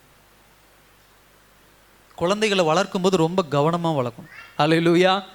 உங்கள் வீட்டில் சின்ன குழந்தையிலிருந்து பெரிய குழந்தை சொல்லி கொடுங்க. நீங்கள் என்ன செய்கிறீங்களோ அதான் பிள்ளைகள் பின்பற்றும். நீங்கள் 2 பேரும் கெட்ட வார்த்தையில் பேசிட்டிங்கன்னா அந்த பிள்ளை வெளியே போய் என்ன பண்ணும், கேட்க முடியல. நம்ம ஊரில் நின்று பாருங்கள், வந்து இந்த சைடில் நின்று பாருங்கள், இவ்வளோ சைஸ் தான். உங்களுக்கும் எனக்கும் தெரியாத வார்த்தைகள் அங்கே ஸ்கூல் வச்சு கற்றுக் கொடுக்குறாங்க. ஒரு 5-6 பசங்க, 7-8 பசங்க சேர்ந்து அவ்வளோ பேட் வேர்ட்ஸ், கேட்க முடியல. அந்த ஸ்கூல் கட்டுற இடத்துல விளையாடுறாங்க, வார்த்தை அப்படி வார்த்தை. இது எங்கே போய் கற்றுக்குறாங்க? அவங்க வீட்டில் அவங்க பேசுகிறாங்க, பக்கத்தில் யாராவது ஒருத்தர் பேசுகிறாங்க, இந்த வார்த்தைகள் பிள்ளைகள் அங்கே தான் கற்றுக்கொள்கிறாங்க. அப்புறம் பிள்ளைகள் சரியில்லை, அப்படி இல்லை, இப்படி இல்லைன்னு எதிர்காலத்தில் இல்லை, நம்ம சரியாக என்ன பண்ணணும், இருக்கணும். 4வது விஷயம் பாருங்க, என்ன சொல்றாரு? நரக அக்கினியால் கொளுத்தப்படுகிறதாயும் இருக்கிறதே. என்ன அக்கினிங்க? நரக அக்கினிக்கும் நம்ம கையில் இருக்கிற நெருப்புக்கும் என்ன வித்தியாசம்? யோசிங்க, டக்குன்னு சொல்லுங்க பார்க்கலாம், முடிக்க போறேன். யாரோ சொன்னீங்க, சூப்பர். நரக அக்கினி என்ன ஆகுது? அணைக்கவே முடியாது. அல்லேலூயா. காட்டு தீய கூட ஏதாவது ஒன்று வச்சு அணைச்சிடலாம். ஆனால் நரகத்தினுடைய இதே என்னன்னா, சிறப்பம்சமே என்னன்னா, அந்த நெருப்பு அணையவே அணையாது. கட்டை இல்லை பாஸ்டர், சீமன் இல்லைப்பா, ஆண்டவர் சொல்லி சீமன் இல்லை போய் வாங்கிட்டு வந்து ஊத்துறேன், அதெல்லாம் இல்லை. அந்த நெருப்பு அணைக்க, அதுதான் வேதனைகள் பெருகுமா. அப்ப என்ன சொல்றாரு? நாக்கு குறித்து என்ன சொல்றாரு? நரக அக்னியால் கொளுத்தப்படுகிறதாயும் இருக்கிறது. அப்ப நாவால பேசப்படுகிற சில காரியங்கள் மரணம் வரைக்கும் அதை என்ன பண்ண முடியாது? சொல்லுங்க, மரணம் வரைக்கும் அதை அழிக்க முடியாது. அல்லேலூயா. நம்ம சொல்றோம் பாத்தீங்களா, ஒரு 10 வருஷத்துக்கு முன்னாடி நீங்க இந்த வார்த்தையை பேசுனீங்க, இன்னும் என் இருதயத்தில் இருக்கு. ஒரு 20 வருஷத்துக்கு முன்னாடி அந்த வார்த்தையை பேசுறீங்க, இன்னும் என் இருதயத்தில் இருக்கு. பல காரியம், நல்ல காரியம் நடந்திருக்கும், அதெல்லாம் மறந்துட்டு அந்த தப்பான ஒரு வார்த்தை இருதயத்தில் வச்சுட்டு என்ன பண்ணுவோம், பல நாட்கள் அது மறக்க முடியாது. அதான் நரக அக்கினி. அப்ப பேசுறவங்க சரியா இருக்கணும். அப்ப நம்மளும் அப்படித்தானே, நம்ம இன்னொருத்தர் பேசும்போது அவங்க 10 வருஷம் மறக்க மாட்டாங்க, சாகிற வரைக்கும் அவங்க மறக்க மாட்டாங்கன்னு நம்ம தெரிஞ்சுதான் வார்த்தைகளை விடணும். உங்க மனைவிட்ட பேசும்போது, உங்க கணவர்கிட்ட பேசும்போது, உங்க பிள்ளைகள்கிட்ட பேசும்போது, நான் பேசுற பேச்சு கோபம் உண்டு. வேதவசனம் சொல்லுகிறது, காலையில கோபம் வந்தா மாலையில அது என்ன பண்ணு. ஆனா அந்த கோபத்துல எப்படிப்பட்ட வார்த்தைகள் பேசுறோம். 2 பிள்ளைகள் 3 பிள்ளைகளை பக்கத்துல வச்சுட்டு, பசங்களை பக்கத்துல வச்சுட்டு, பக்கத்து வீட்டுக்காரரோட சண்டை போடும்போது கெட்ட கெட்ட வார்த்தைகளை பேசுறது. யாரா ஒருத்தர் சண்டை போடும்போது கெட்ட கெட்ட வார்த்தைகள், இரட்டை அர்த்தம் உள்ள தவறான பேச்சு, ஜோக்ஸ், காமெடி வேற இதில் இரட்டை அர்த்தம் உள்ள ஒரு காமெடிகள், இதெல்லாம் தேவையில்லை. உங்க பிள்ளை பார்த்துட்டு இருக்கான், இல்லை உங்க மனைவி பார்க்குறாங்க, யாரோ ஒருவர் உங்களை பார்த்துக்கிட்டு இருக்கிறாங்க, அவங்க உங்ககிட்ட இருந்து அதை கத்துக்கிறாங்க. நான் கடைசி வரையும் நரக அக்கினியை போல் அதை என்ன பண்ண முடியாது, கடைசி வரைக்கும் அதை என்ன பண்ண முடியாது, ஒண்ணுமே என்ன பண்ண முடியாது, பண்ண முடியாது. சகோதர சகோதரி, பேச்சில் நான் ஏற்கனவே சொல்லியிருக்கிறேன், இந்த புறம் பேசுறது, அடுத்தவங்களை அவமானப்படுத்தி பேசுறது, அடுத்தவர்களை கிரிட்டிசைஸ் பண்ணுறது, குறை சொல்லிக்கிட்டு இருக்கிறது, அதே போல் தவறான பேச்சுக்கள், இரட்டை அர்த்தமுள்ள பேச்சுக்கள், அடுத்தது பொய் பேசுறது, இதெல்லாம் உங்களுடைய ரெப்புடேஷன், உங்களுக்குன்னு கர்த்தர் கொடுத்திருக்கிற கனத்தை இழந்து போறீங்க. கிறிஸ்தவன் வாயில சொல்றது இல்லை. என் வீட்டுக்கு ஒருத்தவங்க வராங்கன்னா நான் கிறிஸ்தவன், அவங்க என்ன பண்ணணும்? கண்டுபிடிக்கணும். ஓ நீங்கள் கிறிஸ்தவர்களா, இது செய்ய மாட்டீங்கல்ல. ஓ கிறிஸ்தவங்களா, நீங்கள் இதை சாப்பிட மாட்டீங்கல்ல. ஓ கிறிஸ்தவங்கனா நீங்கள் இந்த விஷயத்துக்கு வர மாட்டீங்கல்ல. ஓ அவங்க கிறிஸ்தவங்கன்னா இந்த வார்த்தை பேச மாட்டாங்கல்ல. அதுதானே நம்மளுடைய பேச்சு, நம்ம நடவடிக்கையில் நம்மளை பார்க்கும்போது மற்றவங்க இயேசு கிறிஸ்து அப்படிதானே அடையாளம் கண்டாங்க. நம்ம ஏரியா மாதிரி தான் இருக்குது இதுவும். நம்ம வீடு மாதிரி, நம்ம என்னென்ன பண்ணுறோமோ அதெல்லாம் இவங்களும் பண்ணுறாங்க. பட் நம்மளாம் சொல்லணும், என்ன நீங்கள் அன்றைக்கி அதெல்லாம் பண்ணீங்க, இன்னைக்கு கேட்டால் கிறிஸ்டினுங்கிறீங்க. கிறிஸ்டினா நீங்கள்? நான் கூட உங்களை அப்படின்னு நினச்சேன் அப்படிம்பாங்க. இந்த உலகம் பார்க்கணும் நீ தேவனுடைய பிள்ளைன்னு, அதுக்கு நமக்கு தைரியம் இல்லை. நான் தேவனுடைய பிள்ளைன்னு சொல்லி இந்த உலகத்துக்கு காட்ட தைரியம் இல்லை. ஆனால் தேவனிடத்தில் எனக்கு இந்த ஆசீர்வாதம் வேணும்னு கேட்க தைரியம் இருக்கு. முதல்ல காட்டுங்க உலகத்துக்கு, நான் தேவனுடைய பிள்ளைன்னு, நான் பரிசுத்தமான பிள்ளை, நான் ஆண்டவருடைய பிள்ளை. காட்டுங்க ஆண்டவருடைய ஆசீர்வாதம். நீங்கள் கேட்காம உங்கள் வீட்டில் வந்து விழும், உங்கள் பை நிரம்பும், மேன்மையான காரியங்கள் என்ன பண்ணும், நடக்கும்.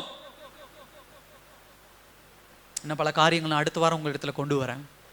கடைசி ஒரு காரியத்தை நான் ஒரு 4 பாயிண்ட் நான் சொல்லி முடிக்கிறேன், டக்குன்னு நான் முடிக்கிறேன். ஃபஸ்ட்டு இந்த மாதிரியான சூழ்நிலைகளை எப்படி அவாய்ட் பண்ணணும்னா, முதலாவது எல்லா விஷயத்திலையும் நின்று ஜெபம் பண்ணி தியானித்து பேசணும். ஹல்லேலூயா. நல்லா கவனிங்க. நின்று பட நான் பேசுவேன் பாஸ்டர்னு அதை பெருமையாக தயவு செய்து வெளியே சொல்லிக்காதீங்க. யாராவது உங்ககிட்ட ஒரு விஷயத்தை வந்து பேசுகிறாங்கன்னா டேக் டைம் எடுங்க, நிதானிங்க, ஜெபம் பண்ணுங்க ஆண்டவருடைய சமூகத்தில். அவங்க பொறுத்திருக்க முடியும்னா பொறுத்திருக்கட்டும், இல்லை பொறுத்திருக்க முடியாது நான் வேற பக்கம் போகிறேன்னா போயிட்டு போகிறாங்க. ஒரு காரியத்தை உங்ககிட்ட வந்து கேட்குறாங்க, 50 ரூபாய் கேட்குறாங்க, சில விஷயங்கள் உங்கள் குடும்பத்தில் வந்து கேட்குறாங்க அப்படின்னு சொன்னால், இருங்க நான் ஜெபிச்சுட்டு சொல்கிறேன், என் ஆண்டவர்கிட்ட நான் கேட்டுட்டு சொல்கிறேன். ஒரு இன்சிடென்ட், இது காமெடியாக இருக்கும். ஏன் பாஸ்டர் இதெல்லாமா போய் இதில் தான் இன்றைக்கி பிரச்சனையே. 1 ரூபாய்க்கு சண்டை வருது, 50 ரூபாய்க்கு என்ன பண்ணுறான், கவரிங் நாங்கள் என்ன பண்ணுறான், அக்கிறதுக்கு கொலை பண்ணிட்டு போகிறான். இன்றைக்கி இருக்கிற காலகட்டம் அது கவரிங்காக தங்கமான ஆராய மாட்டேங்கிறான், குத்தி போட்டு கொண்டு போட்டுட்டு அதுக்கப்புறம் என்ன பண்ணுறான், இது கவரிங்காக தங்கமானு பார்க்குறான். பாவம், இன்னைக்கு உலகம் அப்படி இருக்குது. 50 ரூபாயா இருந்தாலும் அதில் தப்பு நடக்க வாய்ப்பு உண்டு. 50 ரூபாய் இன்னொருவன் பாவம் செய்ய போறானா அதுக்கு துணையா போயிடக்கூடாது. இன்னொருவன் குடிக்கிறதுக்கு 50 ரூபாய் கேட்கறான், நீ தெரிஞ்சே 50 ரூபாய் என்ன குடிச்சுக்கோன்னு கொடுத்தோன்னா அந்த பாவத்துக்கு நீங்களும் நானும் உடந்தை. அதனால தான் ஆண்டவர் சொல்றார், நின்று நிதானிச்சு என்ன பண்ணும்.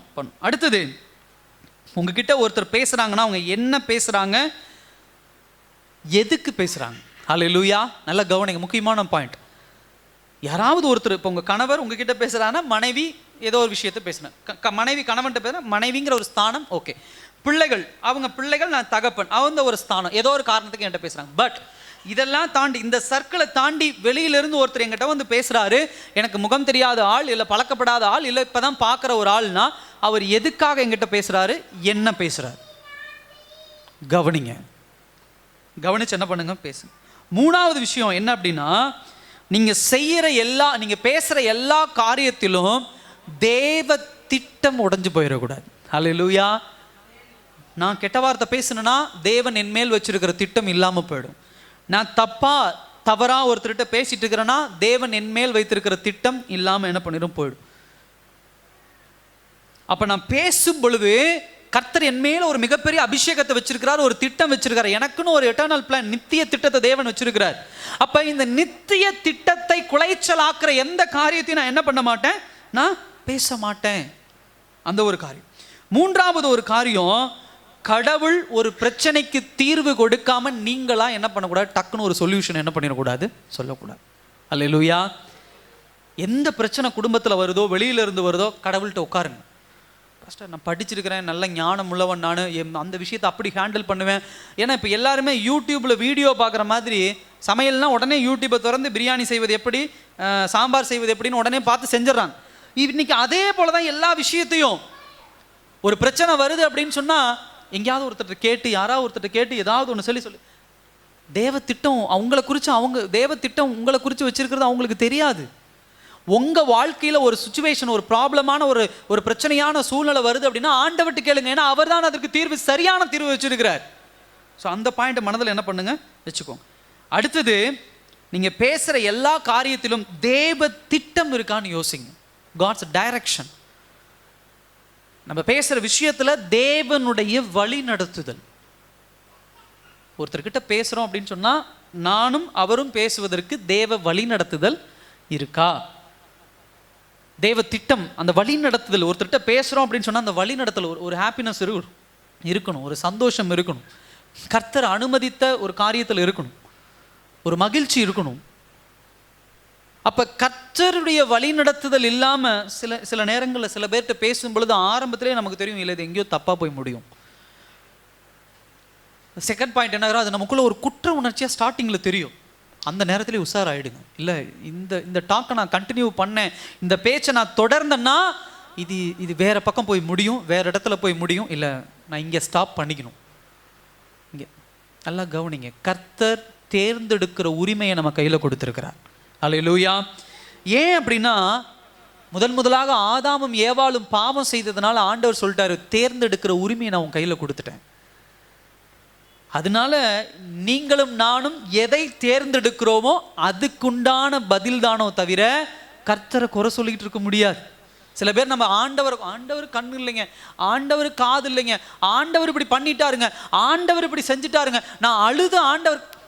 நீங்கள் என்ன தீர்வு, என்ன சூஸ் பண்ணுறீங்க, என்ன தேர்ந்தெடுக்கிறீங்களோ அதுக்குண்டான ரிசல்ட்டை தான் ஆண்டவர் கொடுப்பார். நான் நல்லதை தேர்ந்தெடுக்கிறேன்னா நன்மையான காரியத்தை கொடுப்பார், நான் கெட்டதை தேர்ந்தெடுக்கிறேன்னா கெட்ட விஷயத்தை ஆண்டவர் கொடுப்பார். அதாவது தீமையான காரியங்கள் என் வாழ்க்கையில் நடக்கும். இதுதான்.